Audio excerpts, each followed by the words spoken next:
BJP महासचिव राम माधव भी Dubai में हैं। वो वहां मोदी के स्वागत की तैयारियों का जायजा लेने पहुंचे हैं। दाऊद के बारे में बीजेपी के बोल हमेशा सख्त रहे हैं। उनसे दुबई में मौजूद न्यूज नेशन संवाददाता रमेश भट्ट ने बात की। आइए सुनते हैं उनका क्या कहना है। दुबई क्रिकेट स्टेडियम में प्रधानमंत्री मोदी की शानदार तैयारियां अपने आखिरी दौर में पहुंच चुकी हैं और उस तैयारियों को देखने के लिए खुद यहां पर बीजेपी के महासचिव राम माधव साहब मेरे साथ मौजूद हैं। Madison Square Alphons arena Canada से अलग होने जा रहा है। देखिए, हर इवेंट अपने आप में एक विशेष इवेंट होता है। दुबई का इवेंट को दुबई से ही कंपेयर करना चाहिए, दूसरे इवेंट से करना नहीं चाहिए। पर ये बहुत बड़ा इवेंट होगा। यहाँ हम जानते हैं दुबई में, यूएई में ब्लू कॉलर वर्कर्स बहुत ज्यादा है। इन लोगों को प्रधानमंत्री जी से मिलने का और उनके भाषण सुनने का अच्छा अवसर मिलेगा और बहुत बड़ा उत्साह है। मुझे लगता है कि इस स्टेडियम में लगभग 35,000 लोग बैठ पाएंगे और बाहर भी 15-20 हजार लोग खड़े रहेंगे तो भी आश्चर्य नहीं है। सर, 34 साल के बाद कोई प्रधानमंत्री, 1981 के बाद आज जो है यूएई की जमीन पर प्रधानमंत्री नरेंद्र मोदी ने पैर रखे। दोनों देशों के रिश्तों को आप किस तरह से आगे जाता हुआ देखते हैं, खासकर भारत के make in India program, skill India program, digital India program, clean India program के लिहाज से? इन 35 सालों में भारत और यूएई के बीच में संबंधों में ही बहुत परिवर्तन आया है। पहले केवल थोड़ा सा व्यापारिक संबंध, ट्रेड रिलेशंस रहते थे।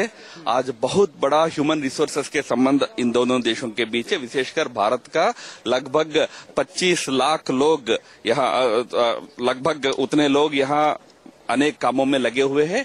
भारत को बहुत बड़े पैमाने पे यहाँ से फॉरेन करेंसी मिलता है, रेमिटेंसेस होते हैं। और ये रेमिटेंसेस करने वाले कोई बड़े बड़े व्यापारी ही नहीं है, वो तो करते हैं, पर छोटे काम करने वाले भी करते हैं। इसलिए भारत के जो विदेशी पूंजी के विषय में यूएई का बहुत बड़ा महत्वपूर्ण रोल है।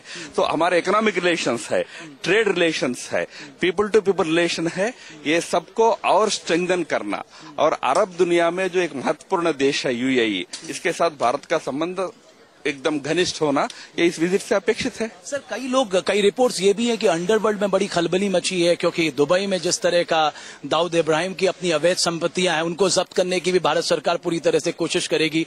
इसमें कहां तक सच्चाई है सर इस खबर में? नहीं, मेरी जानकारी में नहीं है। अंडरवर्ल्ड में खलबली अगर मची है तो अच्छी बात है, पर प्रधानमंत्री जी के एजेंडा क्या है और क्या क्या विषयों पर बातचीत होगी, वो प्रधानमंत्री या सरकार के लोग बता पाएंगे, मेरी जानकारी में नहीं है। सर, एक बात ने सबको चौंकाया कि उन्होंने अबू धाबी में जो शेख जाहिद मस्जिद है उसमें जाने का प्रोग्राम बनाया। तो कई लोग कह रहे हैं, कम से कम आपकी विपक्षी पार्टियां कह रही हैं कि ये सब ये छवि सुधार की कोशिश है।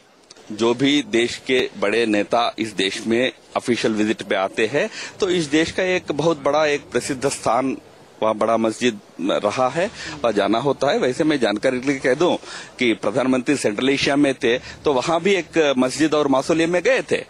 इसलिए कोई छवि सुधारना इस दृष्टि से नहीं, उस देश का सम्मान करना होता है, उस देश के रीति रिवाज, वहाँ के सरकार के रीति रिवाज का सम्मान करना होता है। जरूर उसमें किसी प्रकार की आपत्ति किसी को नहीं होनी चाहिए। बहुत बहुत शुक्रिया राम माधव साहब हमसे बातचीत करने के लिए। राम माधव साहब का कहना है कि जिस तरह की तैयारियां यहाँ पर की जा रही हैं उससे बिल्कुल साफ है, जो एकता में अनेकता का, जो यूनिटी इन डाइवर्सिटी का जो सबसे बड़ी ताकत है भारतीयों की, कल वो ये दुबई क्रिकेट स्टेडियम में देखने को मिलेगी। अंतिम चरण में तैयारियां पहुंच चुकी हैं और खुद यहां के आयोजकों को लगता है ये कार्यक्रम बेहद भव्य होने जा रहा है। वीडियो जर्नलिस्ट कमर किशोर के साथ Ramesh Bhatt, Dubai cricket stadium, Dubai.